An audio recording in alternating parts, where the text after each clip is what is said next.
Dragon ball जी। भाई इस show को देखने में मैंने अपनी जिंदगी का इतना ज्यादा टाइम बर्बाद किया है, क्योंकि इसमें हीरो और विलन्स आपस में 6-6 महीने तक नहीं लड़ते थे। 300 एपिसोड तक बस एक दूसरे से बातें ही करते रहते थे। Goku फ्रीजा, Goku फ्रीजा।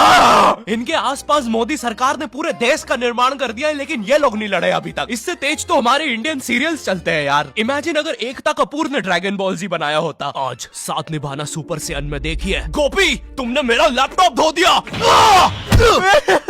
गोकू मैं प्रेग्नेंट हूँ। अभी तो नहीं थी, लेकिन अब हूँ। है ना ये खुशी की बात? हाँ हाँ, हमें माँ को बताना चाहिए। माँ, गोकू बेटा हमारे घर पे सीआईडी घुस आई है। हाँ, लेकिन क्यों? गोकू मुझे तो लगता है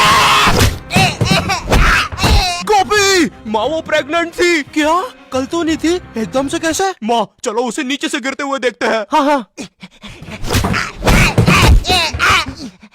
गोपी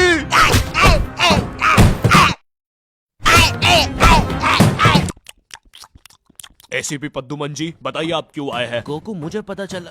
ये आवाज काई की है? अरे वो मेरी प्रेग्नेंट बेबी सीढ़ियों से फेंका रही है। अरे ये प्रेग्नेंट कब हुई? कल तो नहीं थी। वो तो नहीं पता, लेकिन आप बताइए ना। गोकू हमें पता चला है कि तुमने अपने लॉकर में कुछ इम्पोर्टेंट पेपर्स छुपाए हैं, और ये हमें तुम्हारे ही किसी घर वाले से पता चला है। मैं बताऊंगा नहीं, लेकिन ये सच है। क्या? ये सरासर झूठ है। किसने कहा है आपको? देखो गोकू मैंने कहा ना, मैं उसके बारे में कभी नहीं बताऊंगा। तो चल के देख लीजिए लॉकर। आइए अंदर देख लीजिए। ऐसे नहीं गोकू, गेट बंद करो। ठीक है। दया दरवाजा तोड़ दो। तो ये रहे वो पेपर। अरे इसमें तो एक अनजान फोटो मिली है। दया जरा इस फोटो का स्केच बनवाना तो, आखिर पता तो चले कि ये आदमी दिखता कैसा है। ये लीजिए सर।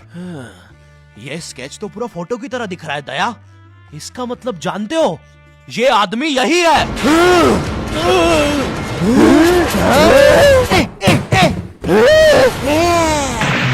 इस कार्यक्रम को रोककर हम आपके लिए लाए हैं बचपन के दिन याद आ गए भैया। कौन सा बचपन? पिछले जन्म में देखता था क्या?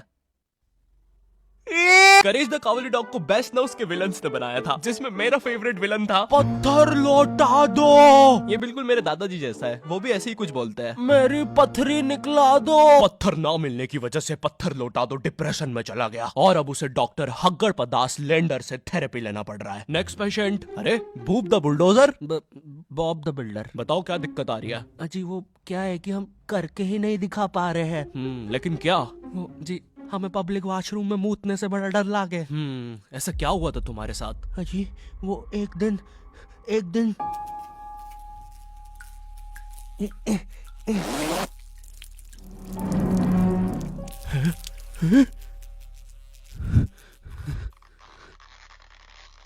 अंकल क्या आपको मेरी मम्मी कहीं नजर आ रही है? ए बेटा, ये मेंस बाथरूम है, उधर जाओ। वो खड़ी है तुम्हारी मम्मी। कहाँ है?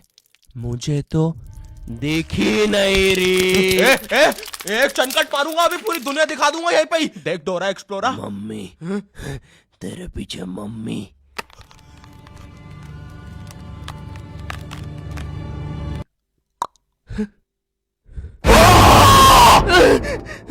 कोई बात नहीं बॉब, कोई बात नहीं। हम इस पे अगले सेशन में बात करते हैं। ठीक है, लेकिन हमारे पास आपको देने के लिए पैसे नहीं है। अब ये रख लीजिए। अरे नहीं बॉब, मुझे अपनी माँ के लिए गोलियां खरीदना था। आजकल गोलियां ना खाने की वजह से वो अपना आपा खो देती है। कल रात में तो उन्होंने एक विंड मिल मारा और मेरी बीवी के साथ WWE खेलने लग गई। शुरू में तो मुझे भी मजा आ रहा था, लेकिन फिर मेरी बीवी की गर्दन टूट गई। सुन के बुरा लगा। क्या मैं आपके लिए कुछ और कर सकता हूँ? मेरे बाथरूम का कमोड ठीक कर दो बॉब। मैं वो वेस्टर्न सीट पर इंडियन स्टाइल से भागने की कोशिश कर रहा था, वो सीट ही उखड़ गई। बॉब द बिल्डर करके दिखाई। करना पड़ेगा बॉब, करना पड़ेगा। ठीक है, और फ्लश कर देना। मैं फिर से भूल गया। नेक्स्ट। अरे पत्थर लौटा दो। आओ आओ। पत्थर लौटा। अब बस करो, पत्थर लौटा दो। तुम एक काम करो, ये ईंट रखो और अपने जिंदगी में आगे बढ़ो।